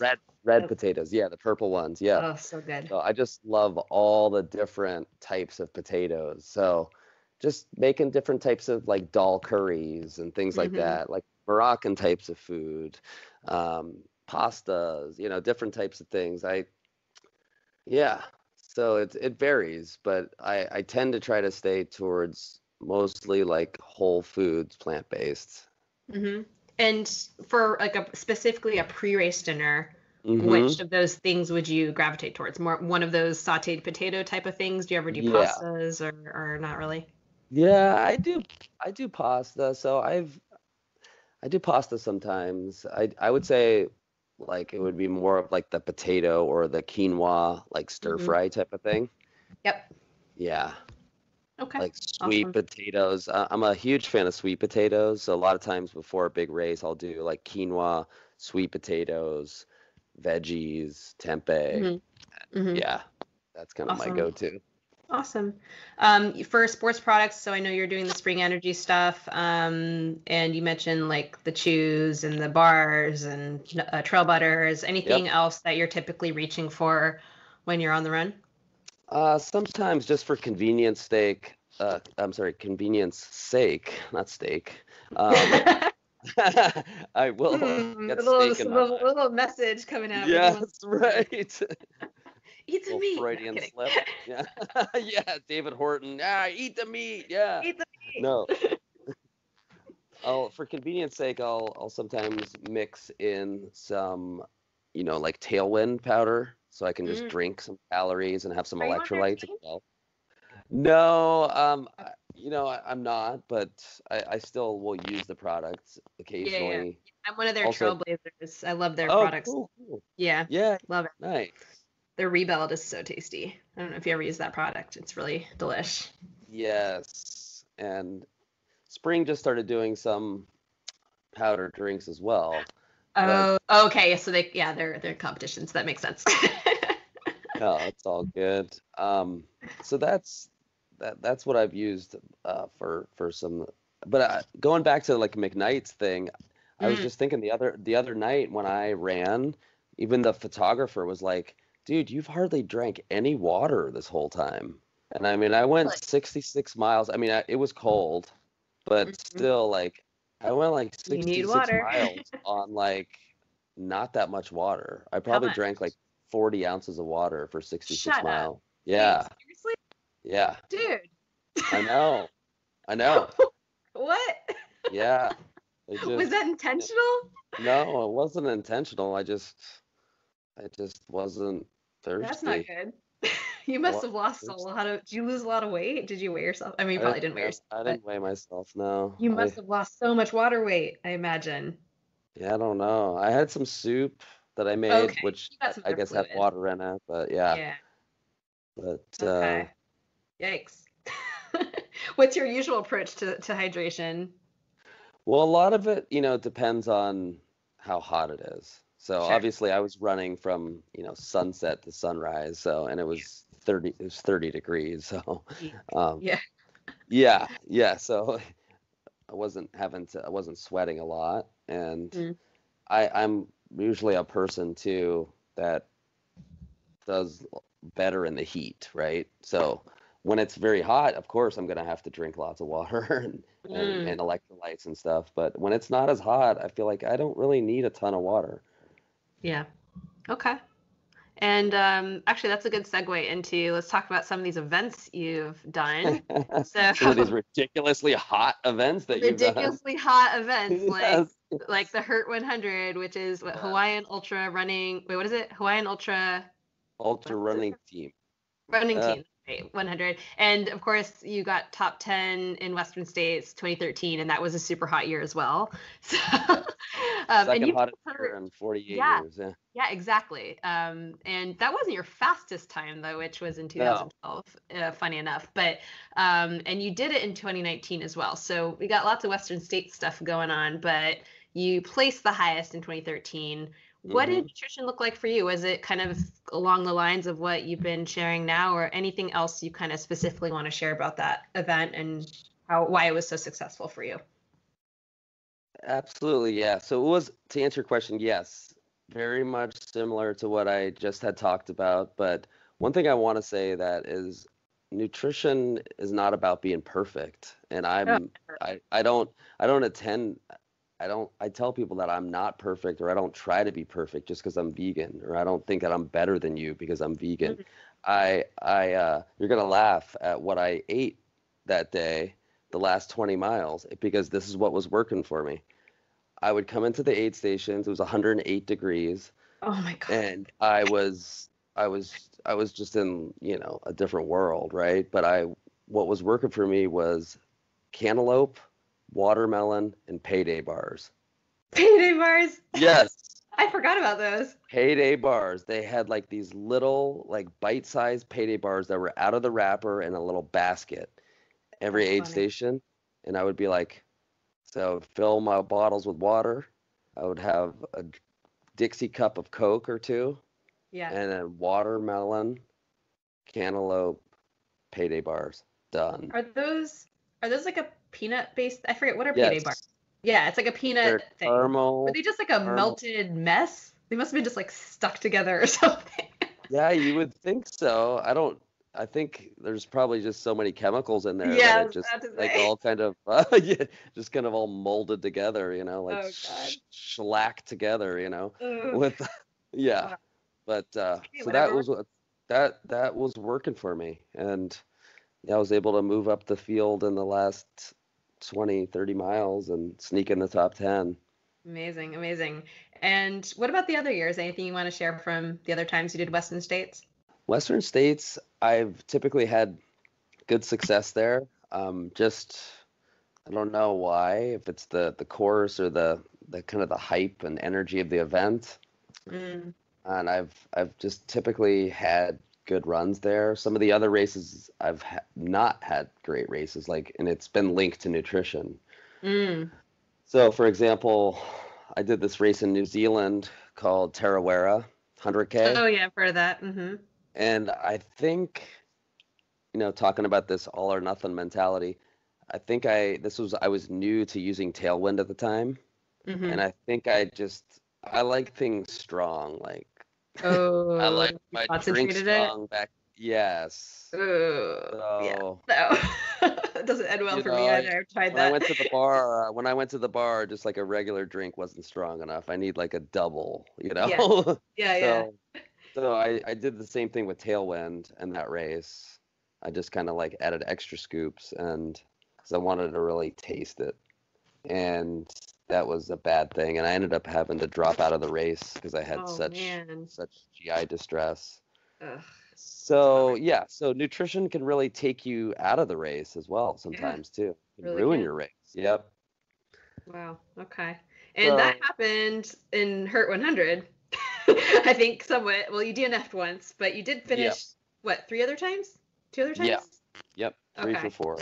Yeah. So I heard you talk with someone else on a podcast. I forget which one, but you were like, you finished Hurt 100 for the first time, and you're like, told your wife, never let me do this again. And then, of course, you immediately signed up again. I've been, by the way, Hawaii, just as a California girl, I grew up going to Hawaii. We go to Maui, but every year I Uh-huh. go to Hawaii. Love Hawaii. Oh, nice. Yeah. It's so epic. So I know you guys enjoyed your vacation there, and then Yeah. yeah, you signed up again, you DNF. But both those kind of rough races had to do with nutrition, right? It was like a hydration The thing one year, and I don't hydration. know. Yes. Yeah, Uh, okay. the, the, the year that I dropped, I got severely dehydrated because I Yeah. thought the rules didn't apply to me. I thought like, oh, I'm not like other, that doesn't apply to, because they said we would recommend, especially those coming from cold climates, to carry 40 ounces of water minimum. And I was just like, I got a 20-ounce bottle. It's only 7 miles away. I'm fine. Yeah, I was, I ran 56 well, for miles on 40 ounces. What are you talking about? right, right. I don't need So, water. What are you talking about? so I was humbled greatly in that race, and unfortunately had to drop with Mm, severe dehydration in that race because it was ugh, 80 degrees and 80% humidity. yeah. Yeah, So running I there is mean, rough. what I tried to do that. So Hurt is a lap course, so it's a Hmm 20-mile hmm lap that you do 5 times. So I made that decision to do one bottle like for the first lap, maybe the second lap or something, and I regretted that. So I went back the next year and corrected that mistake and had a great race. That was the third place Third finish place. in Yes. 2016. Yeah. Yes. And you ran it again in 2018, I think. Is that right? Yes. And Okay. that might be my craziest ultra story ever. Did I Oh, really? know Do about tell. that? Oh, I do not. okay, all right, so now I'm going there and I'm like, all right, I know this race, I know this course. I think I can win this race. Like just based on like the lineup of people, right? And That's what you said the year you DNF too, right? You're like, oh I'm gonna win this race. yes, yes, yes. Hey, Anyways, you gotta be feeding the good wolf, right? well, So of course, of course. but so yeah, so I was going and I was, getting to the first aid station. I was in like second place, third place. Get to the second aid station, it was me and this other guy. We were first and second place. Feeling great. Beautiful morning, sun has come up, and then all of a sudden this volunteer pulls us aside and is like, I just want to let you know that there's a missile alert from North Korea. And I was What? like, what? Like, I kind of was like smiling. I was like, where's the punchline? And yeah, so I don't know if you remember this, but there was like a North Korean missile alert, ended up being a Oh, false this alarm. does sound vaguely familiar. Yeah. Okay. A I false this does sound alarm, like Jesus. it was a false alarm for like 28 minutes or something Oh like my God. that. But for me it was 2 hours of thinking I was gonna die or Oh like my get nuked God. or something. Yeah, because it was another 2 hours before I got to the next aid station. Does that So make you run faster or slower yes, or not? Not at all. faster. Like would you run like I'm trying like you can't outrun a missile, but I'm just thinking to myself like how would I react to that? Would I just start running for my life? Would I be like, no, stay the course, do your race? Like I don't even know. Yeah, no, I mean, I went through like the 5 stages of grief. Like at Oh first I was just man. like, what the heck? And I was like scared and Oh, I kept hearing planes overhead because in oh Hawaii my you're God. always planes Yeah, and yeah, I'm yeah. like, Of oh course. my God, like and then I'm like and then I got angry and I was just like, oh, this like administration's messing everything up and like, and then Mhm. I was like really sad. I'm just like, oh Ugh. my God. Like I was just like, what are my daughter and wife doing? And like, Oh. and then I was like, it was really a weird place to be in. I mean, I was like looking at boulders out there and like maybe I could hide under here if and I basically came to Oh. this, which is the final stage. I was like acceptance. I was just like, well, I've lived a great life, laughed a lot, got to some amazing places. I'm doing what I love right now. So if this is how it's going down, at least I'm doing what I love. Oh my goodness. It And was then such you a get weird to place. like the next, you get to the next I got aid station. Like, never and mind. I'm just like, what's going on? Like, what do we do? And they're just like, oh, that was a false alarm, because it had been passed for like an hour and a half, Oh, It was such jeez. a weird thing. So that was my final time that I did Hurt 100. But Like, I I think I'm done with this race. realized it, but I had run a lot faster to get there. So I Mm. I I blew my legs out, and Oh, I so the went answer from is you ran faster. yeah, so I went from like second place to like sixth place over the course of the Oh, race. oh, okay. Kind of Well, there was no felt a little, missile attack, so at least there's that. yeah, yes, Let's look on the bright side. right. I think we can accept a sixth place finish. Somebody made a Okay, so t-shirt. that's her. Somebody made a Yeah. t-shirt though, like Hurt 2018, like I survived the missile alert. Oh God. It's too funny. I mean, it's not really funny, but it's kind of funny. Oregon PCT project. That's another huge one, of Yep. course. That FKT still stand? That was back in No, 2016. No, okay. no, that has been since Ah, taken down. But yeah, that was an amazing experience for me to that one I did lose a lot of weight. Talking about yeah. losing Well, weight. Yeah. so just for my listeners, because we're just like throwing things out here, and Yep.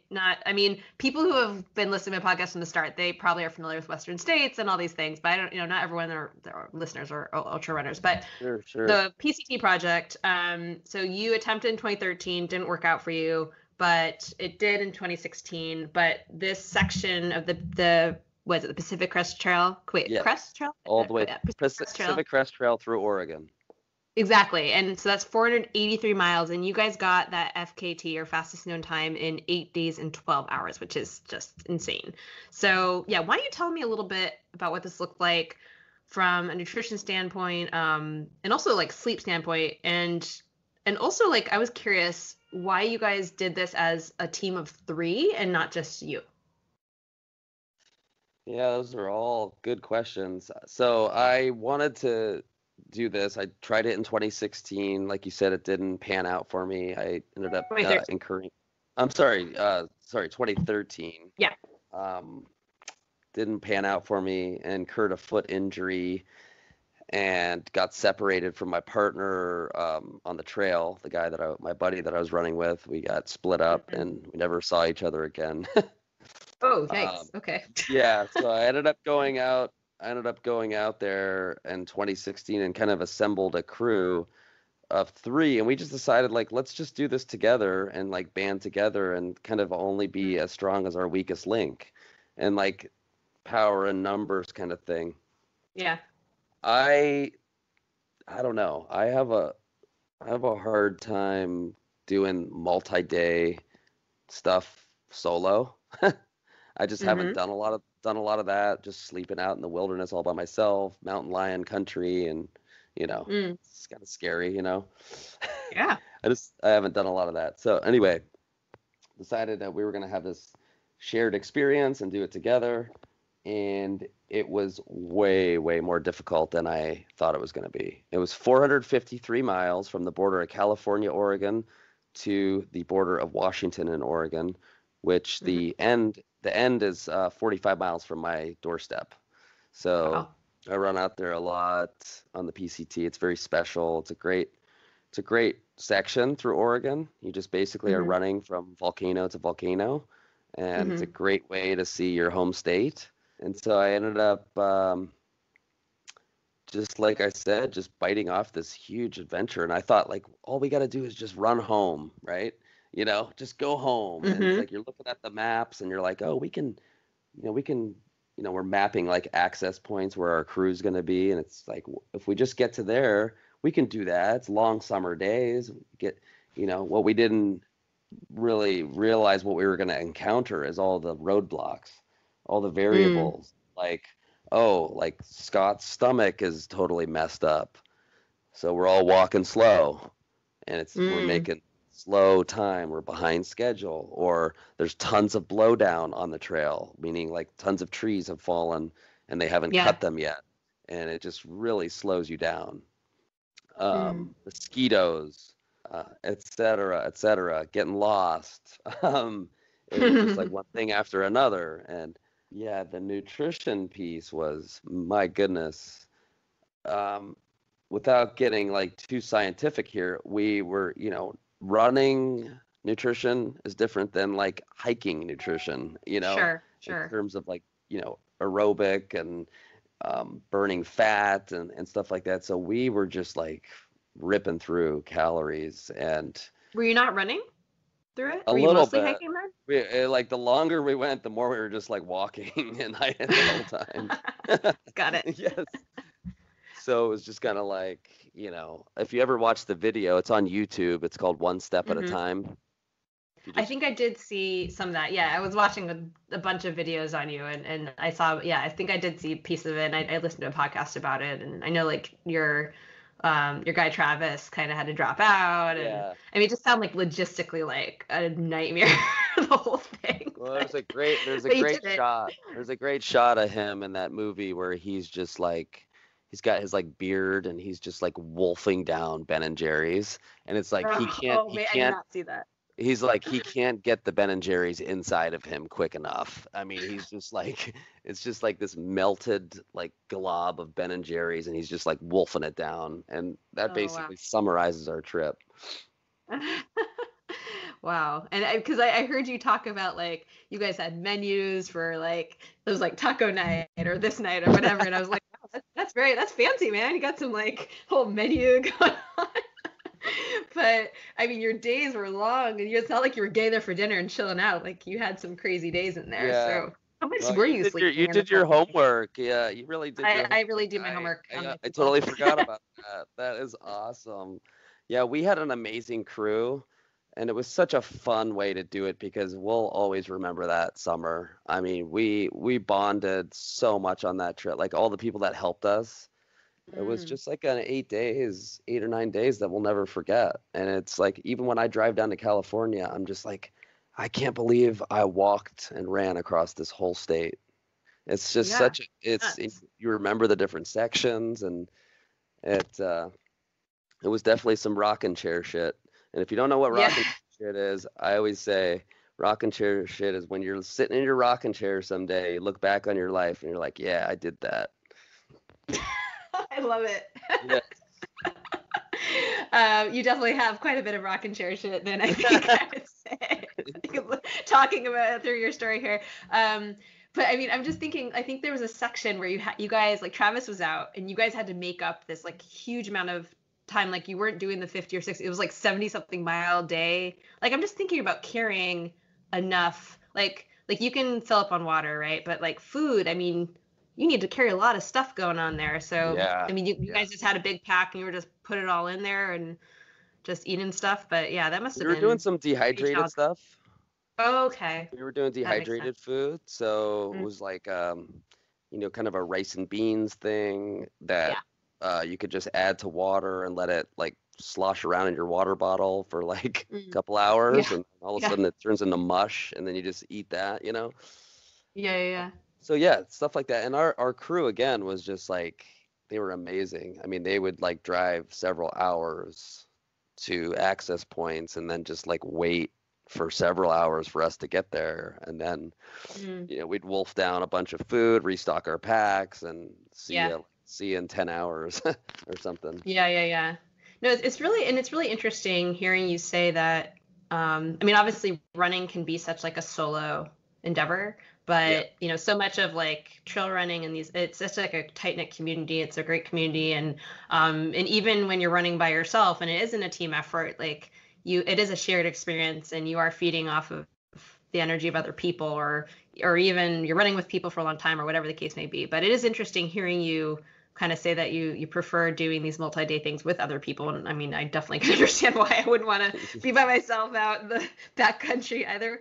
But yeah, it made me kind of think of, I actually just interviewed Nathan Fave. I don't know if you know him. He's like just this epic adventure racer. He just won the world's toughest race, Eco Challenge Fiji. But that's like a team sport, right? And I don't know. He's amazing.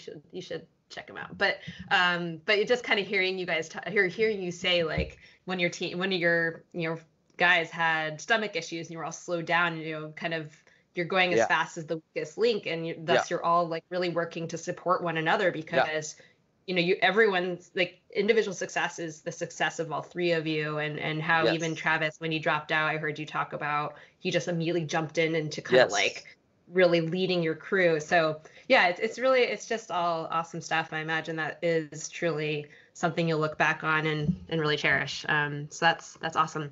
Any any other key learning moments, successes or failures with regards to nutrition from all the various other things you've done? I know you've done UTMB, you've had your own FKTs. Yeah, anything else you kind of want to share in this space? So I have covered it. I definitely like spicy stuff. Mm. So I've learned that like maybe not want to have the spicy stuff like the night before, or a lot of beans the night before, or things like Mm. that. But isn't that hard as a vegan? Like because Yes. you do want some protein. So I guess that's Right. maybe tempeh you are okay Yeah. with, or maybe certain more protein rich like quinoa or farro or stuff. Right. Right. Wait, But but you're having burritos, you said, right? I guess if you're hiking, it's fine. yeah, I guess it's more of like the spicy stuff. Okay. Another thing too that I've learned is that so inherently your mind says I need, sending signals like I need nutrition. I'm hungry. I'm doing this huge adventure. I need energy, right? Mm-hmm. And so then you're just like shoving it in. I'm like and wolfing it down, right? So what I've learned in these ultras is that like you have to give your system a second to process it. When you just Mm-hmm. hit, you can't just like wolf down even a whole bar. Like I made that mistake one time at Hurt too, where I ate this whole bar so fast, and it was like a high protein bar. It was like a Cliff Builders bar or something, Yeah, yeah, and it was just my body just was like, nope, shut down, and it was just I couldn't process it. It was just Eject. too much at once. So I've learned in my time like just to kind of like take it in slow chunks and digestible chunks, Mm. Yeah, and it's another one of those things and this is what makes it so interesting from my perspective, interviewing all these different people. It's like I've heard people be like, and then I just took in thousands of calories, and I'm like, and that was fine. They're like, yeah, it was fine. Then I moved on. I'm like, what? I know So it's such a again, it's strange so sport that we're in. unique. It It really really is is. I mean, it amazing. really is a science experiment we're doing on our bodies all the Oh time. yeah, I mean, experiment of fun. some people have a cast iron skillet stomach, Mm-hmm. and they can eat, you know, bacon sliders at the aid stations and go Yeah, on their way and be totally fine. And, another person is just so finicky if they have, the wrong ingredient and they have stomach issues and they're bloating or whatever. So it really comes down to a personal thing, and you kind of get to know what works for you. And then sometimes you feel like you've got it, and then you're just like, shoot, I don't got it. I don't know what's going on. But like even for me the other night, mm-hmm. um, I was just like, I don't know where the stomach pain is coming from. I'm like, I don't know if it was it from the soup. I mean, I ate this like vegetable barley soup that seemed Mm-hmm. pretty tame, but I'm like, was it the barley? I don't know. Mm. Yeah, It was I mean, just if you're sensitive to fiber, or hey, maybe it was the fact that you weren't drinking any water. I don't know. just, just, just a oh thought. I don't know. yeah, Probably not, but maybe. who knows? Yeah. So I know we're coming up on time here. I have to like jump off soon to a client session, but yeah, I watched on one of your Wy'East Wolfpack videos showed kind of video of a typical day for you, and you were literally not stopping, like you were moving nonstop, like you were running Yeah. your run, you were training others, teaching classes, running some more, like Yep. sitting down Yep. for 2 seconds to do some email or something. Yeah. Actually, we're Yeah. doing cryotherapy and like look Yep. like recovery boots, but other than Yes. that, you were like all over the place. So Yes. I mean, I imagine like we already kind of went through a little bit of, typical eating and all that kind of stuff, but you must need to get so many Yes. calories in. But also, Yes. like, my question also is, how do you balance your own training and training as a coach? Because a lot, like, when we look at professional athletes or semi-professional athletes, like, they're not necessarily coaching as much as you are, and I Yeah. think it can be really hard when you are really like focused, like laser focused on your own training to be Yeah. also additionally running. So maybe you're just working into your own training. I mean, I don't know. What do you have to say about that? I don't. Yeah, I basically made it my work to have a lifestyle career. So I've decided like I'm gonna sacrifice some of my own personal successes, I guess, as I get older as an athlete. to basically make it my business. So maybe I could be a little faster, but I also need to have a job and support my family, and Right. being a professional runner is not that lucrative. Yeah. Well, and you look at kind of like Ultra Sign Up or, just like a list of all your races, and there are so many like top, like either you're winning or you're like second or third place in so many races, So I kind of was thinking about that and wondering, I wonder if, like, yeah, like what do you need to sacrifice? Because you see a lot of people who, they are sacrificing other things to really go after the first place. But as you said, like, does it really make sense? Is it worth it? I mean, I know you have sponsors and all that, but Yeah. it's still So tricky, right? it really is. And I think as I've gotten older too, and I'm not quite as fast as I used to be, and there's Mhm. just this insurgence of all these like super fast Oh people. God, yes. I just realized but I also too, I like running is kind of selfish sometimes. Like, so I want to have more of a kind of a holistic approach to it. I want to help young people. I want to help people that are turning their lives around. I want to do all these different things too, right? And not just and have about me, and like, oh, I gotta. I think it's great to see if you can maximize your potential. And I have had periods of my career that I have done that, Mhm. but lately, over the past several years, I've really developed our business, and I love it. I love living a highly active life. I love doing all these different things, and it works well for me and my brain. And like we said, when I was a kid, like I was always going, going, going. I feel like, my new life today, it makes kind of me feel like a kid again. Like I Mm, just like this highly active lifestyle. I love trail running. It makes me feel like a kid too. And I think it's good. absolutely. I'm actually on my way right now to an after school program where I get to go run around the trails with the kids and play games and stuff. And this is my job. And How much fun is that? very That's awesome. very grateful for it. Yeah, absolutely. We'll kind of close out with just kind of looking back on 2020. I know it's been an extremely challenging year for everybody from just so many different perspectives, but we're closing out the year soon. It's crazy to think it's almost 2021, but it I is. know. And yeah, how are you feeling at this point, in 2020, just personally, professionally, and with races and events, things canceled. Like I don't know which things were canceled, which weren't, which were you able to still carry forward. I know that you DNF'd at 100 miler in September due to I think a foot issue or Yeah. something. But Yeah. yeah, I don't know. How are you kind of feeling looking back at this year and kind of looking forward? Where are you at right now? Great question. This year, I feel like it has been very challenging for all of us, like you said. I feel like it has been good for us as endurance athletes because we've had to really persevere and tap into that feed the good wolf mentality. And you Mm, know what I mean? To see yep. the silver lining in things, and to redirect our thoughts, and we can still run, right? We can still get Yeah. fresh air and can go outside and do those types of things. Yeah, When it the sucks forest that isn't all on the fire. events. Right, exactly. I had a great year lined up for me. I was supposed to go race Mount Fuji in Japan in April. Oh, Supposed to go to epic. the Alps Man. in August, and everything changed. Yeah.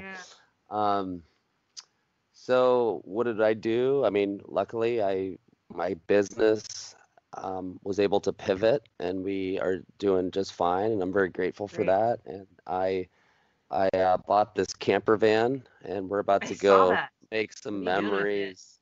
We're gonna Nice. leave, and we're going on in 2 weeks. We're gonna go on a big 3-month trip. Ooh, whereabouts? So south, somewhere warm and sunny. Oh, So epic. so that's kind of how I've rolled with the punches. I'm like, all right, let's try to make the best of it, and I think Yeah. you know that's that's kind of a good metaphor for this year, right? Is like you just have to try to make the best of what we're going through and roll with the punches because we're all in this together. I feel like we will get through it, just like in an ultra when you're going through those rough times, or just when you're struggling in substance addiction. If you're going through a really tough time, just keep on going, and try to stay positive and feed the good wolf, and you'll come out the other side. Yeah. Yeah. Wow. And your daughter's, I guess, in remote learning.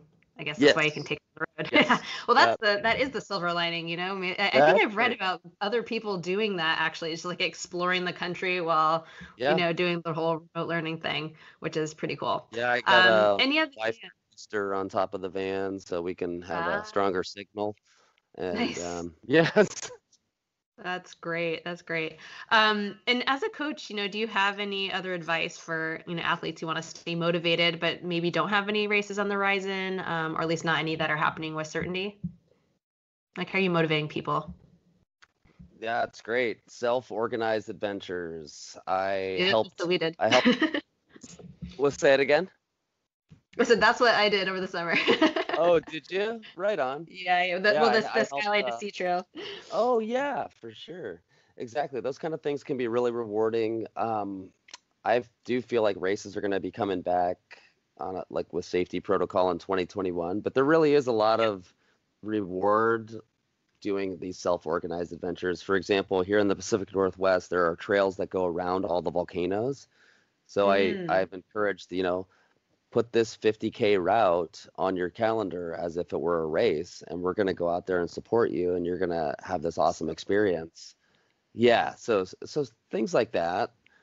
I know not everybody loves these virtual races. I yeah. got pretty fried out on them as well, so that can be Yeah. tough. But again, this is another opportunity for us to, ask us ourselves why we do these things too. Mm, You know, is it just, are we just motivated by the race or the competition or, you know, this is a challenging time for us to learn a lot of things about ourselves. And, maybe you want to tackle something like I did this past weekend and you want to raise money and awareness for something that is really means a lot to you. And this was a very rewarding thing that I just did. Like it was something personal to me, and I had this project and this route, and it kind of combined and ticked a lot of boxes for me. So maybe you want to throw that into your calendar. yeah, absolutely. Thank you. All right, we're just going to finish up with what I call my quick bites questions that I ask everybody. What is your favorite meal or snack when you're in a hurry? Oh, quesadillas. I Yeah, already mentioned that earlier, but it really is. can't go wrong with the quesadilla. What about when you're not in a hurry? Ooh, I would say I like a slow simmering tagine that I mentioned before as well. Awesome. What's your favorite post-race meal or snack? I love to have a nice cold kombucha when I finish. And there's this race here in Portland, in Oregon. It's over in Central Oregon.